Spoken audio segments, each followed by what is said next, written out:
కలియుగ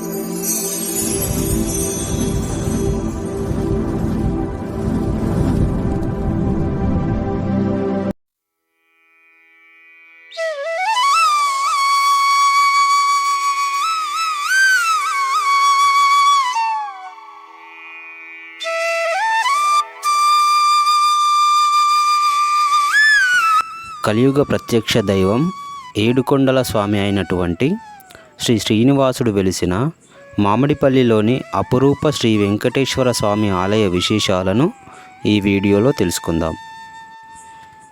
ఈ ఆలయం నిజామాబాద్ జిల్లా మాక్లూర్ మండలం మామిడిపల్లి గ్రామంలో ఉంది. నిజామాబాద్ పట్టణానికి 16 కిలోమీటర్ల దూరంలో నిజామాబాద్ ఆర్మూర్ రహదారి ప్రక్కన ఉంటుంది ఈ ఆలయం. ప్రఖ్యాత విద్యావేత్తగా, రచయిత్రిగా పేరుగాంచిన అమృతలత అనే భక్తురాలి ఆలోచనలకు, స్వామివారి పట్ల ఉన్న భక్తి తత్పరతకు ఈ ఆలయం ప్రతీక. 2012వ సంవత్సరంలో శ్రీ త్రిదండి శ్రీమన్నారాయణ రామానుజ చినజీయర్ స్వామి ఆధ్వర్యంలో ఈ ఆలయ ప్రతిష్టాపన కార్యక్రమాన్ని నిర్వహించారు. మామిడిపల్లి గ్రామ శివారులో పచ్చటి ప్రకృతి మధ్య ఆహ్లాదకరమైన వాతావరణంలో అపురూప శ్రీనివాసుని సన్నిధానం అలరారుతుంది. ఈ ఆలయ ప్రాంగణంలోకి వెళ్ళగానే సువిశాల లోగిలిలో తీర్చిదిద్దిన పచ్చిక బయళ్ళు, రంగురంగుల పుష్పాలు, అందమైన తోరణాలతో స్వాగతం పలుకుతాయి. ఎటు చూసినా పచ్చదనం పరిమళించే ఈ అపురూప ఆలయం యొక్క నిర్మాణం విశిష్టంగా, విలక్షణంగా ఉండి భక్తులను ఆకట్టుకుంటున్నది.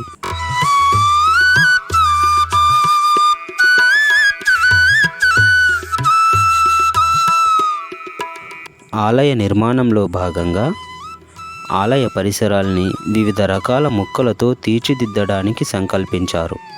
అందుకుగాను భూమిని తవ్విన సందర్భంలో వివిధ దేవతాకృతులతో సహజ శిలలు బయటపడ్డాయి.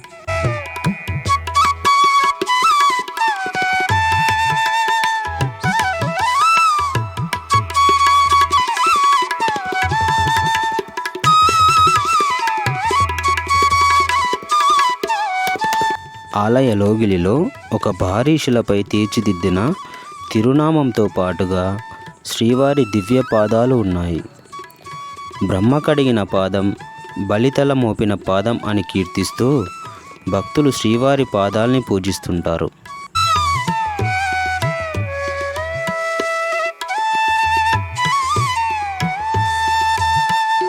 ఈ ఆలయ ముఖమండపంలో నిల్చున్న భక్తులు గర్భాలయంలోని శ్రీవారిని మరియు ప్రత్యేకంగా అమర్చిన అద్దం ద్వారా ఆలయ శిఖరాన్ని ఏకకాలంలో దర్శించుకునే సదుపాయం ఇక్కడ ప్రత్యేకంగా చెప్పుకోవచ్చు. అపురూప శ్రీ వెంకటేశ్వర ఆలయ లోగిల్లో పద్మావతి దేవి మరియు గోదాదేవి స్వామివారికి ఇరువైపులా ప్రత్యేక ఉపాలయాల్లో కొలువుదీరి ఉంటారు. స్వామివారితో పాటుగా నిత్య పూజలు అందుకుంటారు. ప్రతిరోజు ఈ ఆలయాన్ని ఎందరో భక్తులు దర్శించుకుంటారు.